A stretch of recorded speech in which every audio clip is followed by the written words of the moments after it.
ಅವರು ಇವತ್ತು ವೈದ್ಯರ ಚಿಕಿತ್ಸೆಗೆ ಸ್ಪಂದಿಸದೆ ಲಿಂಗೈಕ್ಯರಾಗಿದ್ದಾರೆ ಅಂತ ಹೇಳಿ ನಮ್ಮೆಲ್ಲರಿಗೂ ಕೇಳಿ ಬಹಳ ನೋವಾಗಿದೆ. ತುಂಬಲಾರದ ನಷ್ಟ ರಾಜ್ಯಕ್ಕೆ ಮತ್ತು ದೇಶಕ್ಕೆ ಧಾರ್ಮಿಕ ಕ್ಷೇತ್ರದಲ್ಲಿ ಮತ್ತು ಸಾಮಾಜಿಕ ಕ್ಷೇತ್ರದಲ್ಲಿ ಶೈಕ್ಷಣಿಕ ಕ್ಷೇತ್ರದಲ್ಲಿ ಆಗಿದೆ ಅಂತ ಹೇಳಿ ನನಗೆ ಅನಿಸುತ್ತೆ. ಅವರ ಆತ್ಮಕ್ಕೆ ಶಾಂತಿಯನ್ನ ಈ ಸಂದರ್ಭದಲ್ಲಿ ಕೋರ್ತೇನೆ.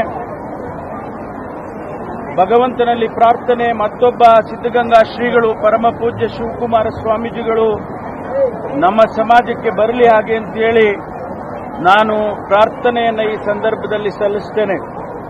ಇಡೀ ದೇಶದಲ್ಲಿ ಇವತ್ತು ಶೈಕ್ಷಣಿಕ ಕ್ಷೇತ್ರದಲ್ಲಿ ಅವರು ಮಾಡಿರ್ತಕ್ಕಂಥ ಸೇವೆ, ಸಾಮಾಜಿಕ ಕ್ಷೇತ್ರದಲ್ಲಿ ಅವರು ಮಾಡಿರ್ತಕ್ಕಂಥ ಸೇವೆ ಬಹುಶಃ ಇನ್ನೊಬ್ಬರು ಮಾಡಲಿಕ್ಕೆ ಸಾಧ್ಯ ಆಗೋದಿಲ್ಲ. 111 ವರ್ಷಗಳನ್ನು ಕಳೆದು ಇನ್ನು 112ಕ್ಕೆ ಕಾಲಿಡ್ತಕ್ಕಂಥ ಈ ಸಂದರ್ಭದಲ್ಲಿ ಅವರು ನಮ್ಮನ್ನು ಅಗಲಿ ಹೋಗಿದ್ದಾರೆ, ಲಿಂಗೈಕ್ಯರಾಗಿದ್ದಾರೆ.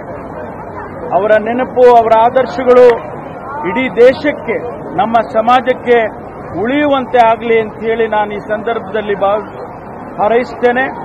ಅದರ ಜೊತೆಗೆ ಮಾನ್ಯ ಮುಖ್ಯಮಂತ್ರಿಗಳೇನು ಇವತ್ತು ತಿಳಿಸಿದ್ದಾರೆ, ಅವರಿಗೆ ಭಾರತ ರತ್ನವನ್ನು ಕೊಡಬೇಕು ಅಂತ ಹೇಳಿ ಈಗಾಗಲೇ ಮಾನ್ಯ ಮುಖ್ಯಮಂತ್ರಿಗಳು ಅನೇಕ ಸಂದರ್ಭದಲ್ಲಿ ತಿಳಿಸಿದ್ದಾರೆ. ಮಾನ್ಯ ಯಡಿಯೂರಪ್ಪನವರು ತಿಳಿಸಿದ್ದಾರೆ. ಕೇಂದ್ರ ಸರ್ಕಾರ, ಮಾನ್ಯ ಪ್ರಧಾನಮಂತ್ರಿಗಳು ಆದಷ್ಟು ಶೀಘ್ರವಾಗಿ ಅವರಿಗೆ ಘೋಷಣೆಯನ್ನ ಮಾಡಬೇಕು ಅಂತ ಹೇಳಿ ಈ ಸಂದರ್ಭದಲ್ಲಿ ನಾನು ಮನವಿಯನ್ನ ಮಾಡಿಕೊಳ್ತೇನೆ.